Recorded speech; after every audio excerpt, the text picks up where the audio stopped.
Long, long ago, where mountains met deep forests, there stood a kingdom wrapped in white mist and blooming apple trees. In that kingdom lived a princess with skin as white as snow and eyes as gentle as the night sky. People called her Snow White. Snow White's smile was soft, like the wind, never startling anyone. In the mornings, she filled bowls of water for the birds by her window. At night, she walked through the castle, turning off the lamps one by one, as if tucking the rooms gently into sleep. But the nights in the kingdom were not always quiet. After the queen passed away, loneliness slowly crept through the deepest halls of the castle, like drifting fog. Before falling asleep, Snow White often sat by her window, gazing toward the distant mountains, lost in thought. One especially peaceful night, moonlight spread across the sky like smooth silk. That was when Snow White heard a voice, soft, unfamiliar, yet kind. "Aren't you afraid of the night?" She followed the sound and saw, beside the old tree behind the castle, a small, white dragon.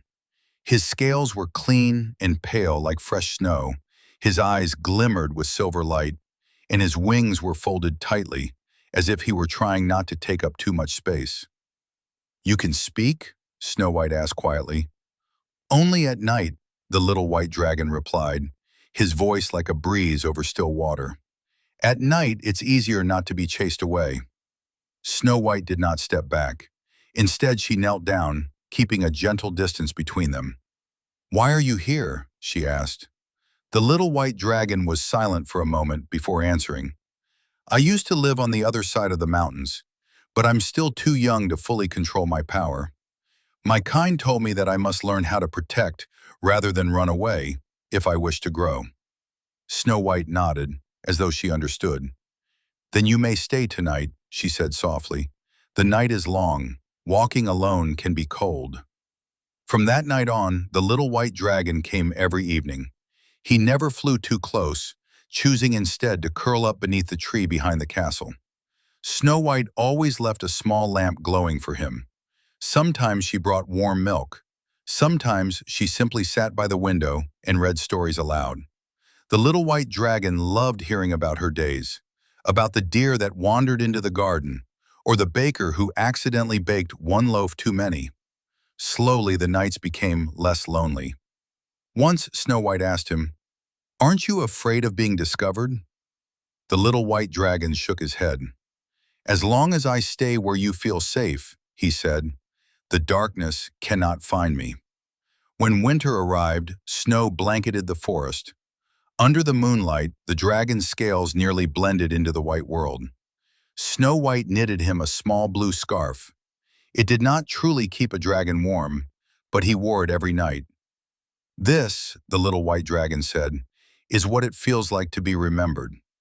One deep night, unease swept through the castle.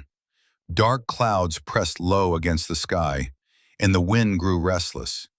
Standing by her window, Snow White felt afraid for the first time. The little white dragon lifted his head, silver eyes shining. "Tonight," he said, "it is my turn to protect you."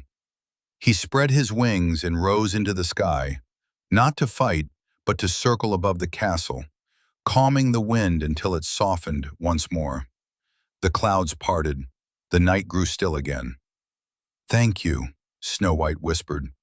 The little white dragon returned to the tree, tired but smiling. "I see now," he said, "protection is not about strength. It is about someone being able to sleep in peace." When spring arrived, the little white dragon had grown. His wings were wider, his voice steadier. He told Snow White that soon he would need to return to his kind. Snow White did not ask him to stay. She only adjusted his scarf gently. "If you ever lose your way," she said, "the night will remember this place." The little white dragon lowered his head and lightly touched his forehead to her hand. "And I," he said softly, "will always remember a place where I did not need to be strong to be needed." After that, the nights in the castle remained quiet. Snow White continued to watch the stars from her window. And sometimes, when the wind felt especially gentle, a streak of white light would glide across the sky. the little white dragon, watching from afar. Good night.